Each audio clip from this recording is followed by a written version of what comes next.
Hey, everybody. Nice to see you.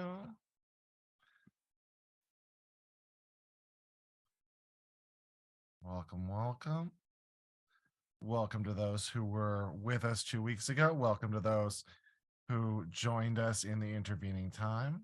Glad to have you with us. We've got people joining from down here in Orange County. We have people joining from up in LA, up in the Bay Area.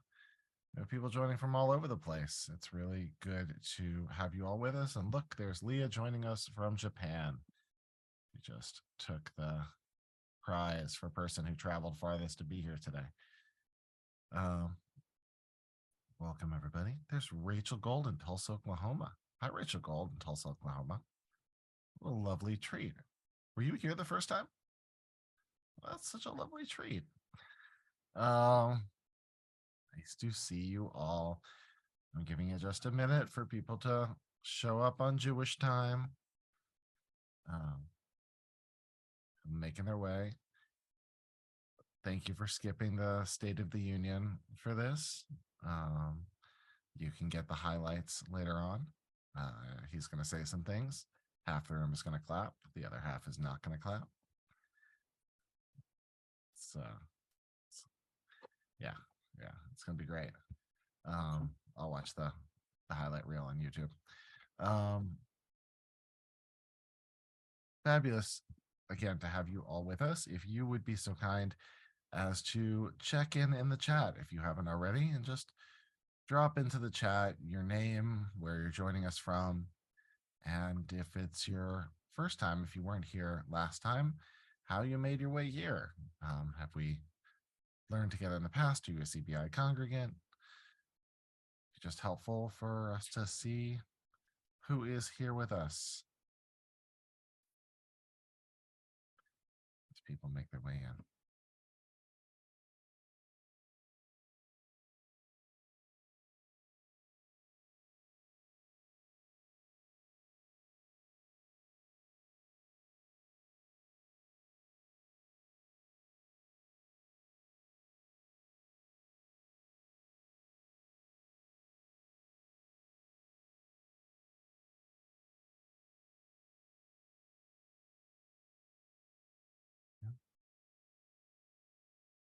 Okay.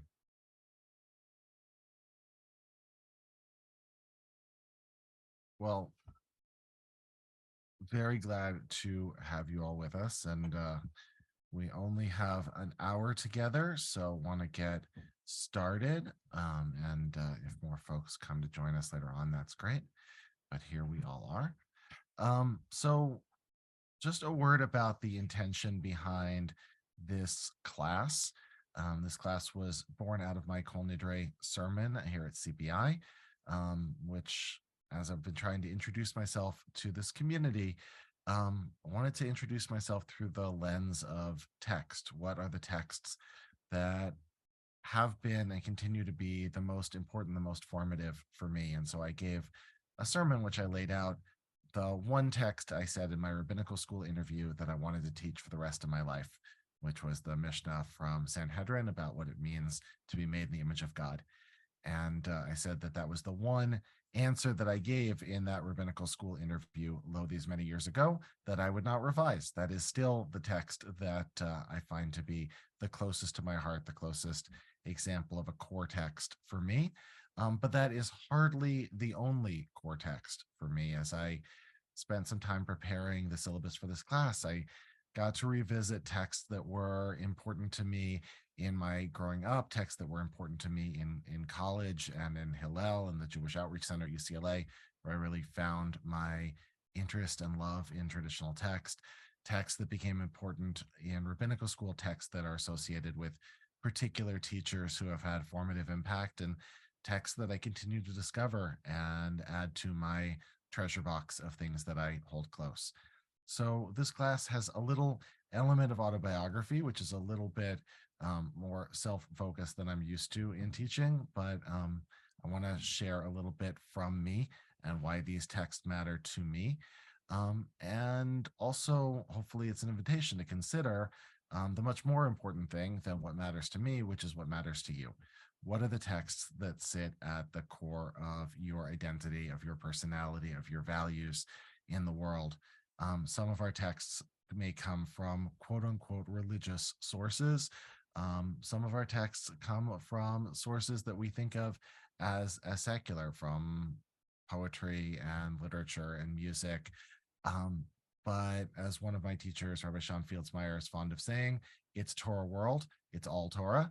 And so finding the Torah in both places that are explicitly labeled Torah and also places that might be hiding little fragments of the divine but not advertising them is part of the fun here.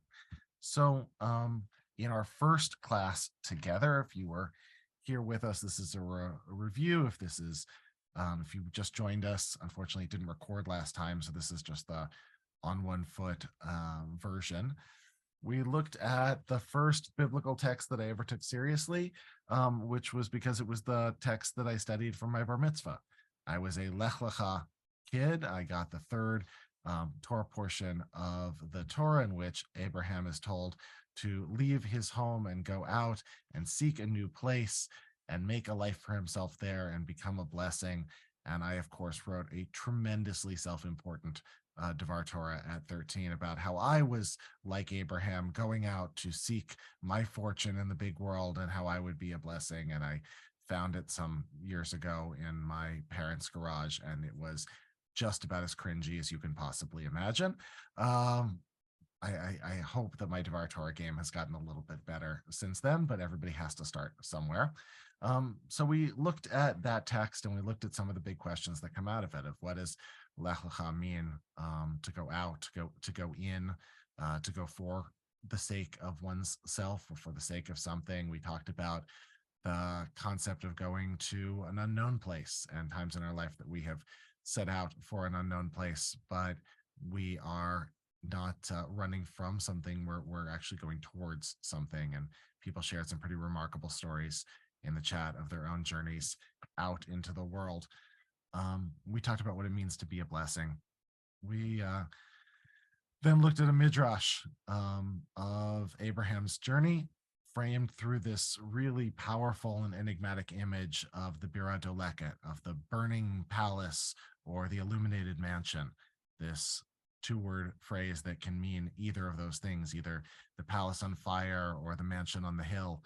And we talked about ways that our journeys often begin either in beauty or in tragedy, either in moments of being awestruck by the glory of the world in which we live, by the beauty of love that we share, by the experience of raising children, by the power of the natural world, or we start on journeys of exploration that come from deep grief and tragedy and loss and regret and pain and the need to reach out for something, for anything to hold on to when we are hovering above the abyss.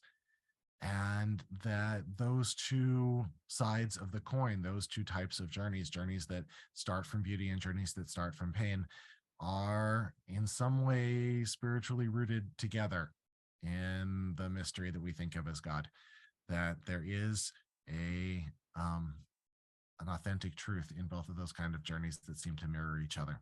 And so we talked a little bit about where we started our journeys, whether they started out of an appreciation of the world's beauty and of our blessedness, or whether it started out of a time of suffering and needing to go on a search for meaning, and said that both of those journeys are incredibly important, deeply valid. So that's where we began with my bar mitzvah and getting a little bit beyond the starting place. And we're going to go now to a second set of texts that really come around a central theme of questions. My deepening exploration of Jewish tradition came through a love of the questions that the rabbis ask each other in our texts and the questions that we ask the texts when we sit around in the Beit Midrash and in conversation.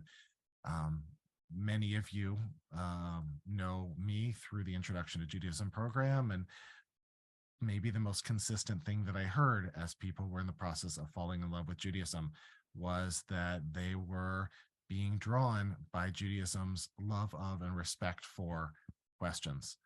That being part of a tradition that doesn't say that questions are a road to hell, but rather questions are a way of engaging with the divine was refreshing for some people, maybe even life-changing or life-saving for other people. And I think something that those of us who were lucky enough to be born into the Jewish tradition may very well take for granted.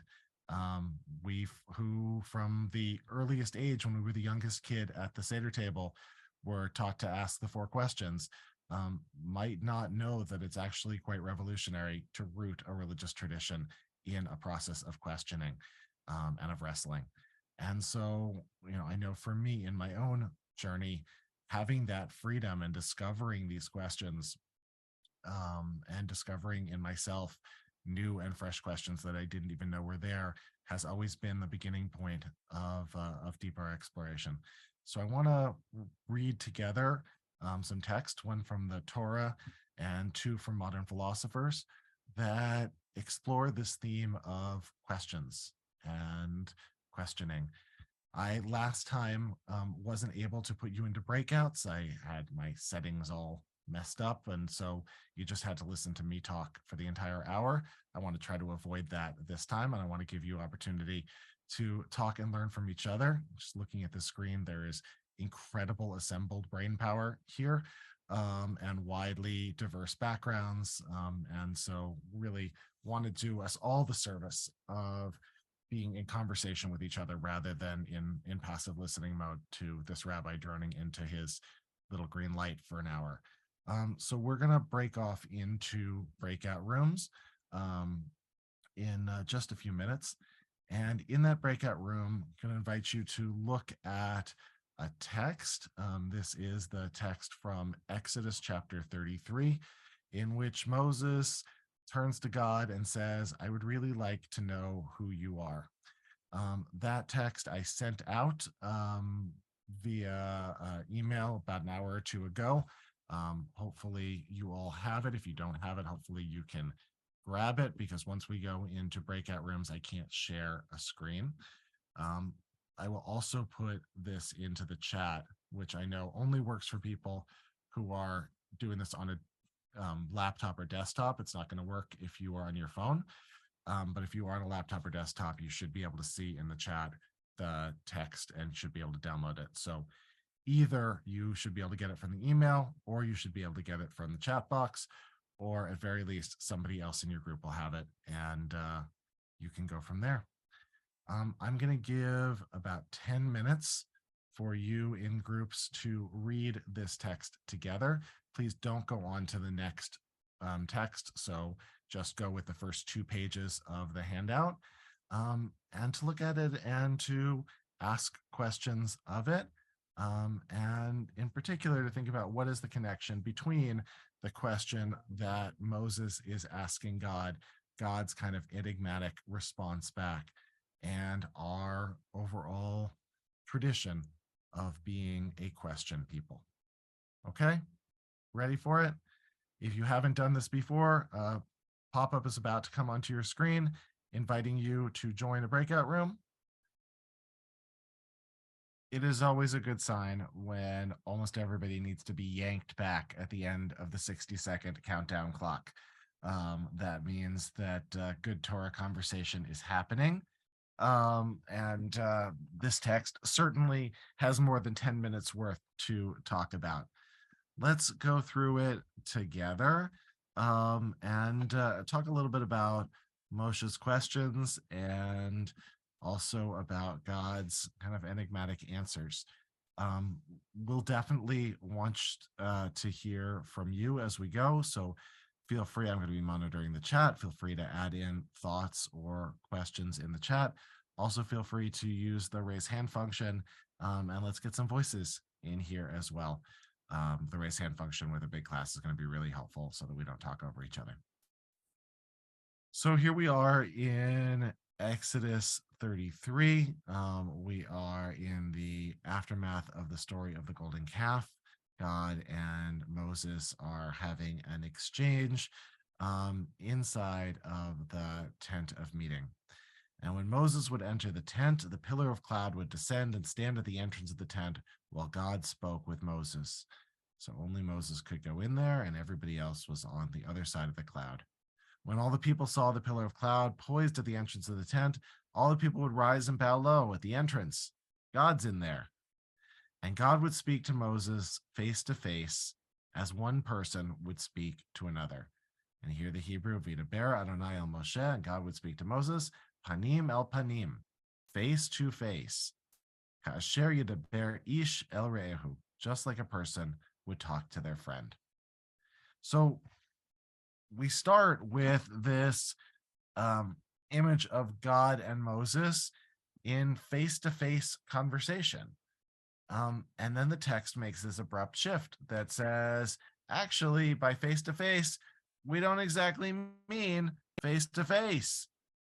I'm wondering, before we even go on, knowing that we've all read through the text here, if anybody has any sense of what this text could be talking about. What does it mean God would speak to Moses panim el panim as a person would speak to their friend, when we're later going to hear, and not so much later, just a few lines later, that nobody can see God's face? What in the world do you do with this line here?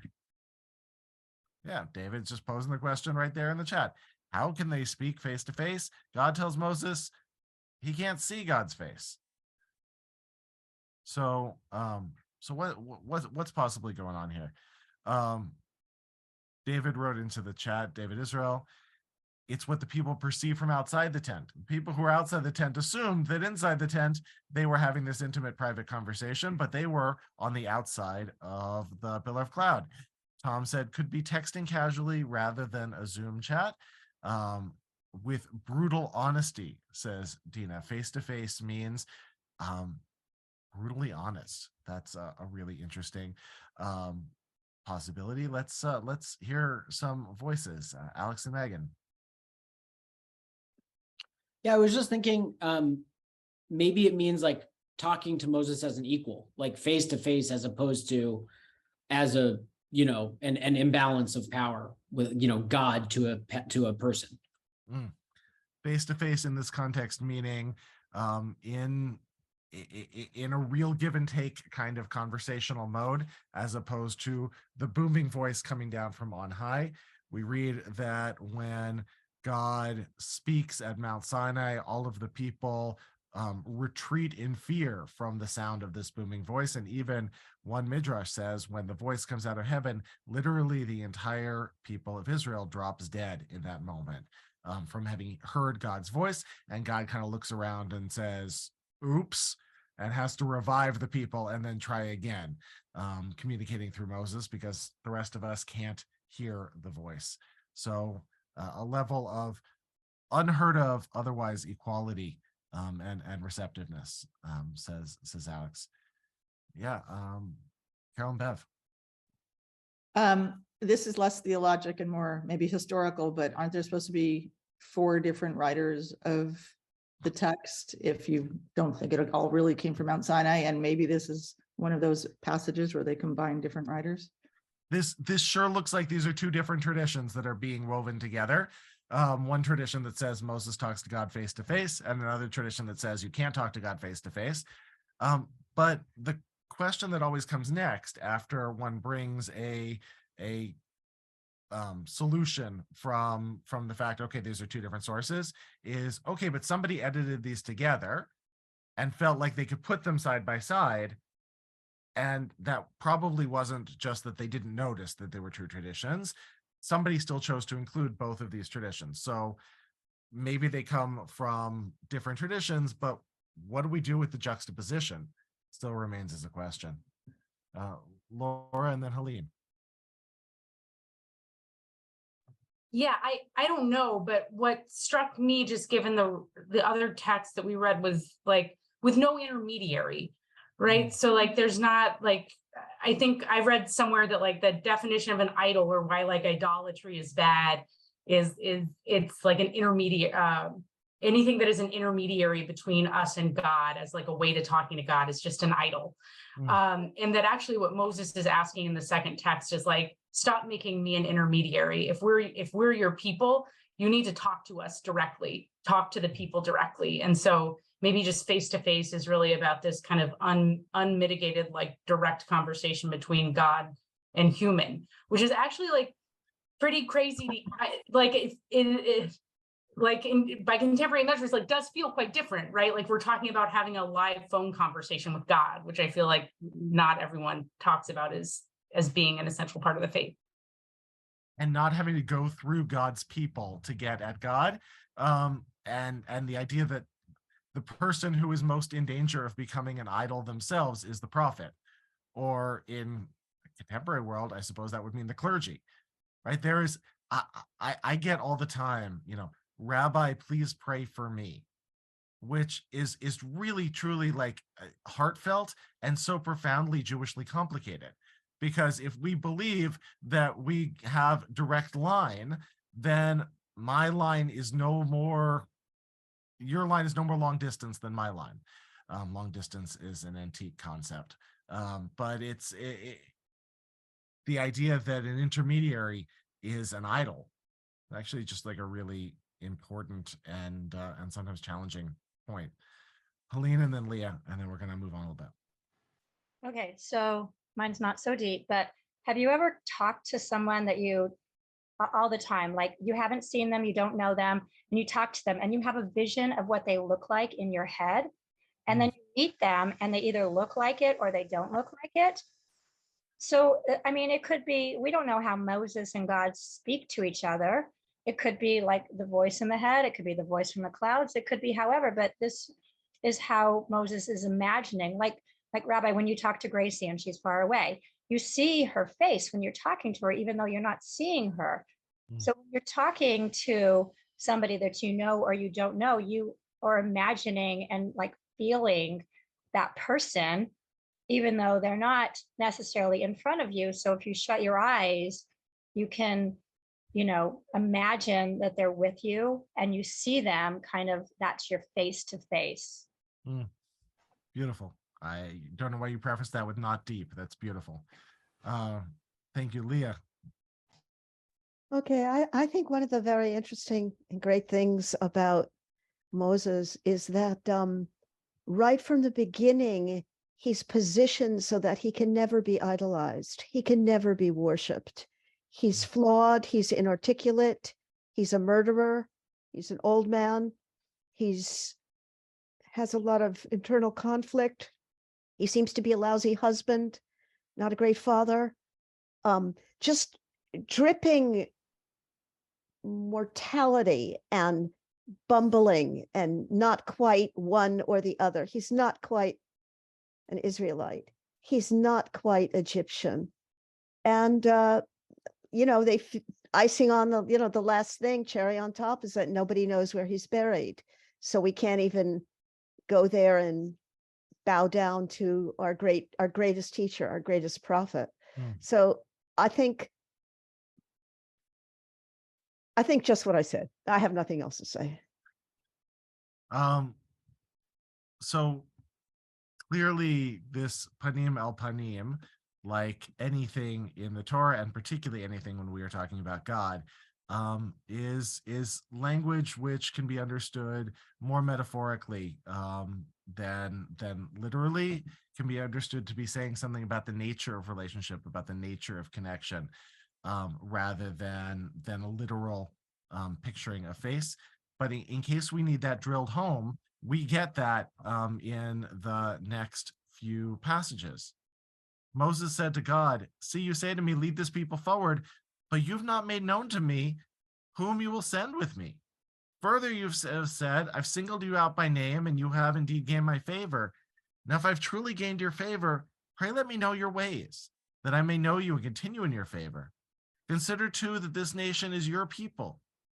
And God said, "My face will go, and I will unburden you." Wow. Really interesting and complex going on here.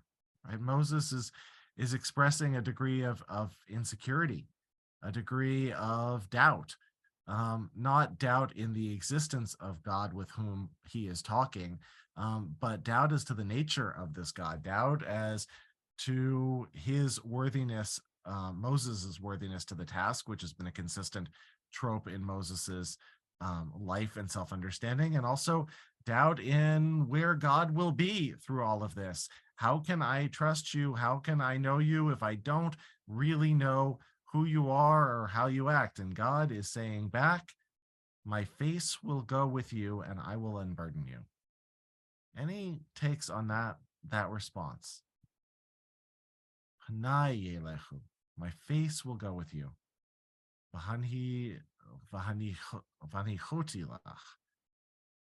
And that will be a source of comfort for you. Yeah. Howard and Ellen? You're muted. Mutation. All right. Get rid of that mutation. I am, well, one thing is I don't understand how God can have this conversation the way Moses wants it. Okay. Second, I think what Moses is really worried about here is not so much trusting God, but being deathly afraid that he'll make a mistake. Not God will, that Moses will make a mistake. And that God is, because God is so powerful, there's no way for Moses to ever comprehend what might set him off. And wants God to kind of lay out some boundary rules or something. Let me know your ways. To me means what's too far? What's out of bounds? You know? And in the end, that's what does him in, because he hits the rock instead of speaking to it. Give me some sense of how I'm supposed to be and what I'm supposed to do. I can only kind of think, Howard, as you're talking about the next 2,500 years of Jews spitting out halachot, of Jews spitting out laws, trying to figure out, okay, what is it that God wants of us? And God is being, as Tom says here, as usual, a little evasive, right? God is not making explicitly clear what God wants, but we are trying to figure that out. And that's it's an interesting dynamic, right? Of a God who is always a little bit unknowable or a lot of bit unknowable, and a human desire to try to wrap arms around that. And one of the ways to do that is to come up with our best estimations of what we think God might want from us. Well, thanks, Diane. You know, what struck me, and we spoke about this in our group too, is how Moses turns to God and says, you know, remember, these are your folks too. And it reminds me so much of when talking with our teenagers and trying to get them to come up with their own, either their own agency or their own problem solving of an issue. And it echoes to me how the kids say, well, but you always taught me blah, blah, blah, blah. That's what my guys have said. So I see this very much as Moses trying to make sure that God is in the game with him. And Moses, just like we as parents, we don't want to give the answers necessarily to our kids. We want them to problem solve with it, and yet know that we are supporting them. And that's how I view this. You know, I'm going to be there, but part of this is you need to step up to the plate as well. And so ask away, but I'm not gonna just lay this all out clearly. And that's, Diane, you're saying is a strategy, right?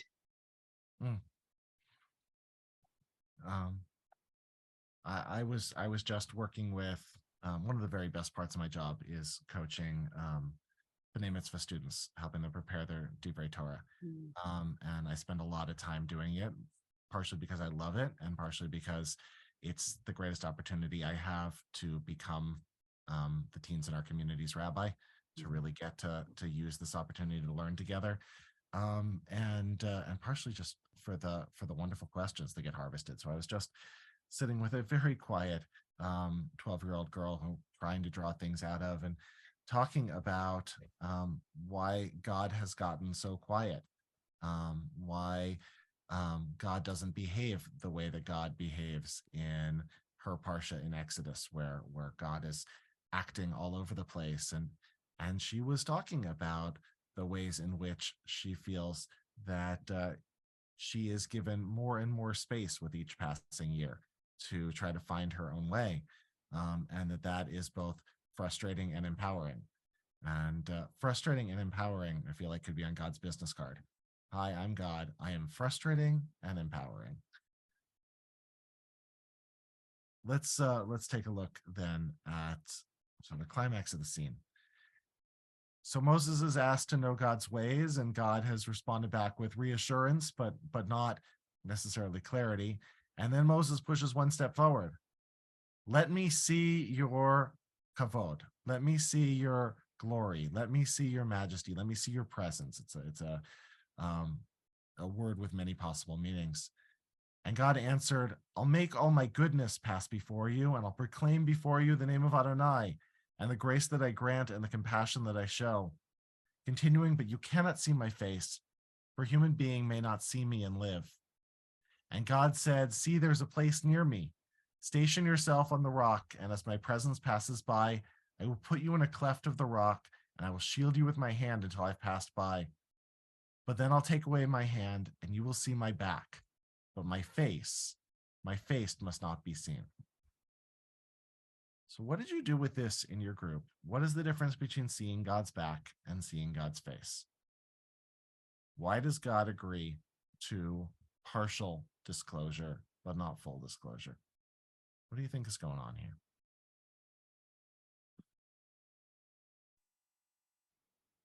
What would it mean to see God's back?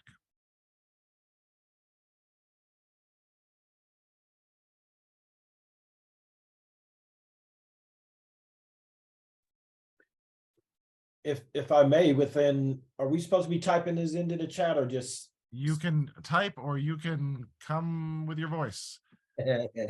No, I was just gonna say that it was a way of proving his existence without giving him the full Monty, so to speak, without showing his face. But I want you to know that I am here, that I am this presence that you can see, but I'm not going to give you everything you want. I think that was kind of the gist of what our group had. And why do that, Daryl? Why give something but not the whole thing?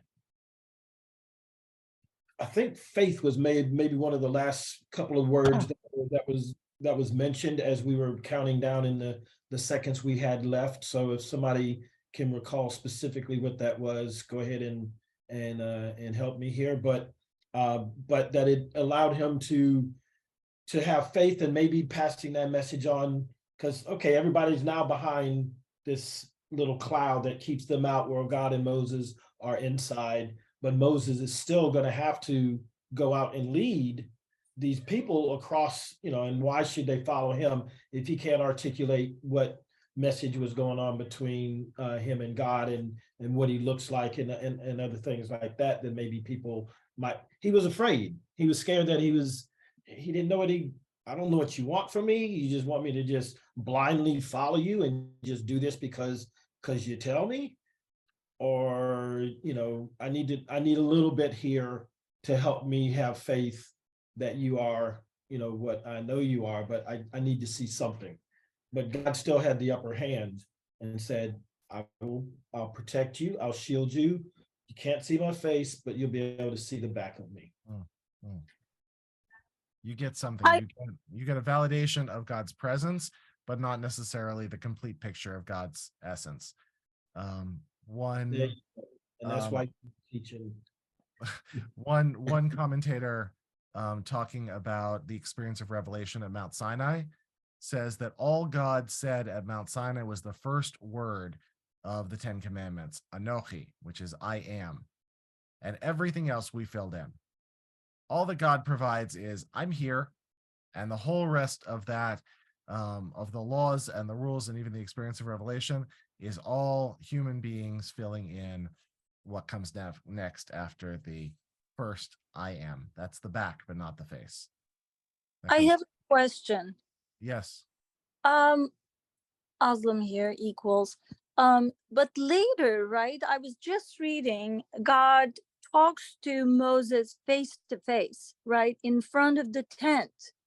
So God comes in a dust and people know God is coming, and God talks to Moses face to face, and that's later. So is there a time course to it? Maybe early on Moses doesn't see God and later does?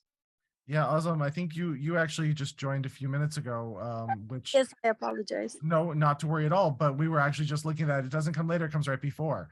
Right before we hear God and Moses are face to face, and here we say God and Moses can't be. And this juxtaposition leads us to think that face to face has to be some kind of a metaphor. You can have some kind of direct communication with me, no intermediary with me.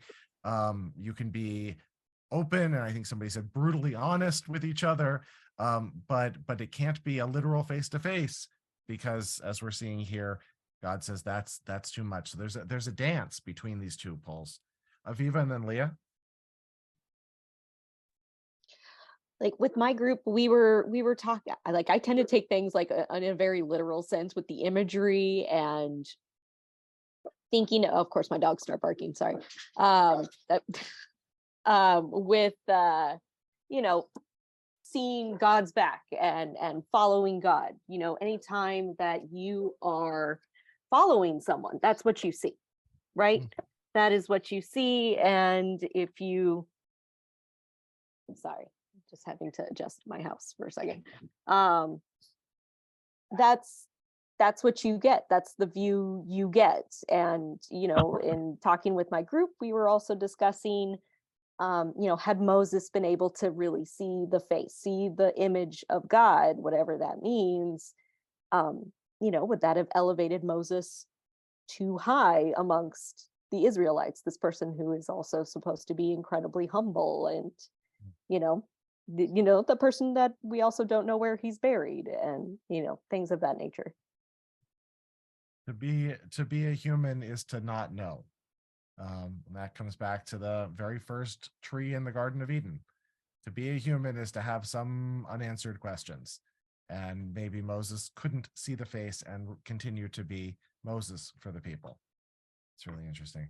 Leah and then Chuck, both quickly, if you wouldn't mind, Yeah. because I want to make sure we look at the other text. There's no face, there's no hand, there's no back. I'm looking at Shemot, and I don't know how to pronounce it, the Tetragrammaton. I am what I am. Moses is necessary because he has a face. He is embodied. He has skin. So we, the Israelites that are so easily terrified, can handle messages carried through him. But I think there's a necessary anthropomorphic touch here, because it's the only way we can really communicate. But actually, there's no face, there's no back, there's no front, there's no him, her, no gender, no old or no young. I certainly can't understand it, but I'm willing to accept that that is the case, that there really is no face. Moses can't see the face because there isn't a face to be seen. All Moses can sense is the presence. Yeah. Thank you, Chuck. I'm thinking that see my back and not my face is God's way of saying, I'm not going to give you the answers. The answers are up to you. What's the old saying from the oven? Lobu Shemayim. You got the answers. And I could not ask for a more perfect transition to the next text, which is the one I really wanted to spend our time looking at, as usual. There's just so much to say about the Torah that we need to slide into this last one of the last 7 minutes, but it's a remarkable text. This was taught to me by an incredibly important teacher to me, Rabbi Chaim Zeidler-Feller, who was for 40 years the head of UCLA Hillel, renegade Orthodox rabbi in many ways, really the greatest intellect, certainly the greatest rabbinic intellect, and most deeply read human being I have ever met. When I went to Chaim's house for the first time as a freshman for an opening of the quarter Shabbat, he took a few of us into his library, which was stacked floor to ceiling and all covering the floor, covering every surface with books and books. And he gets this little proud smile on his face. And he said, we just had to reinforce the foundation under this part of the house. It was caving in from the weight of my books. And that was a moment in which I said to myself, I want to have to reinforce the foundation under my library someday. And just a sense of awe at his learning, and also a sense of invitation that there was many, many lifetimes worth of material to study. He introduced me to a commentary, not a frequently studied commentary written in the 20th century called Mikra Kepshuto, written by a German Jewish scholar named Arnold Ehrlich, who was born and educated in Germany, came to the United States and taught in the Hebrew Union College system. He created this masterful linguistic commentary on the whole Torah, actually the whole Tanakh, and just has these moments of just piercing brilliance. And here's his comment on the line that we've just been studying. See, there's a place near me. Station yourself on a rock, and as my presence passes by, I'll put you in the cleft of the rock, shield you with my hand until I've passed by, and then I'll take my hand away and you'll see my back, but my face must not be seen. Ehrlich says, if these words have a hidden meaning, I know it not, since I've not apprehended God's secrets. But what I see in them is reflected in the words of the German sage, which is an interesting use of a term for a non-Jewish philosopher, Gotthold Lessing, the philosopher and playwright of Nathan the Wise, and maybe more to say about Nathan the Wise in a moment, who wrote, if I were standing before God and truth was held in God's right hand and the search for truth in God's left, and God said, choose one of them, I would choose the search for truth. This is the quote from Lessing. I'll read it again. If I were standing before God and truth was held in God's right hand and the search for truth in God's left, and God said, choose one of them, I would choose the search for truth. Lessing was a 18th and 19th century German philosopher, not Jewish. He was the son of a Lutheran pastor. But he had this great friendship with Moses Mendelssohn, who is considered to be the founder, intellectual founder, certainly, of Reform Judaism. And he wrote, out of his relationship with Mendelssohn, a play that was called Nathan the Wise. Nathan the Wise was set in the aftermath of the Third Crusade in Jerusalem, and it pictures a friendship developing between a Templar knight, a Jewish resident of Jerusalem, and the Muslim sultan. And out of this friendship comes a discussion about whose faith is correct. And what they come to is referred to as the parable of the rings. The parable of the rings is the idea that a father would mint a special ring to give to their most favored child, and it would be passed down generation to generation. But once there was a father who had 3 children and couldn't determine who was their most favorite, and so made 3 perfect replicas and gave one to each of the children. And the children fight between themselves about which one is the real one until they ultimately come to a sage who says, essentially, why does there need to be one real one? Isn't it possible that all 3 of you can be inheritors of your father's love? This is a pretty wild thing for a German philosopher to say and to write into a play. This play was not performed in Ehrlich's or in Lessing's lifetime, but has been staged since, including once in the early 1930s in Germany, just before Jewish theaters were shut down. So Lessing says, if I had a choice between the truth or the search for truth, I would take the search. Back to Ehrlich, a similar teaching is articulated in the Mishnah. More precious is 1 hour in repentance and good deeds in this world than all of the life of the world to come. They taught this because one who arrives at the truth and attains eternity rests from their toil, since they've arrived at their destination. But one who strives towards something lofty is exalted in their effort, and exalted their effort is more rewarding than the reward itself. I think there's a typo in here somewhere, I apologize, but the point comes through. Ehrlich says, what does it mean more precious 1 hour in this world than all the life in the world to come? The world to come is easy. Everything is resolved. The truth is known. The questions are no longer to be asked because we've made it to the other side and we can see God's face, as it were. He said that's not the fun part. The fun part is living in a world in which we only see God's back. Why? Because it invites us to search, and the searching is itself the joy. So too is it with regard to the knowledge of God and of God's ways. For if a human being attains the highest level, above which there is none, what will they do afterwards? Nirvana always seemed kind of like, I don't know, a drag. To be in a place of enlightenment means to stop moving. And what is life if you stop moving? Therefore, no human being can see God's face, and God reveals only God's back to the devout, in order that they continually search and probe, drawing inferences with regard to God's face from observing God's back, and toiling all their life to know God in the most complete and clear manner. Their toil is their reward. Isn't this a remarkable, a mind-blowing text? Their toil is their reward.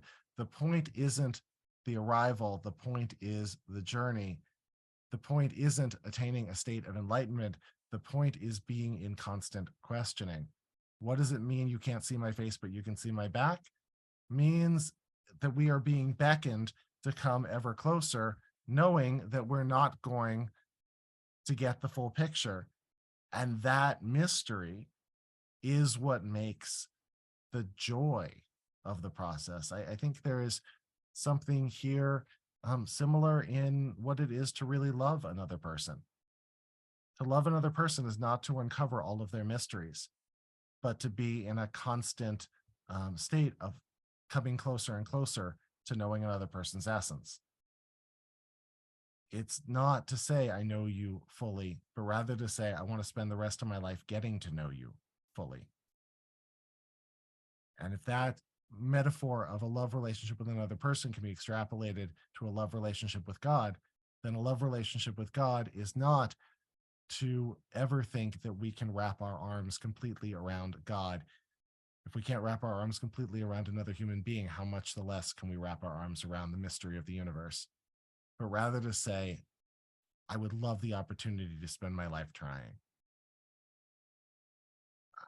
This text and this concept that the struggle is the reward, that it is better to be in the conversation than to have the answer, is for me an essential component of what it is to live a Jewish life.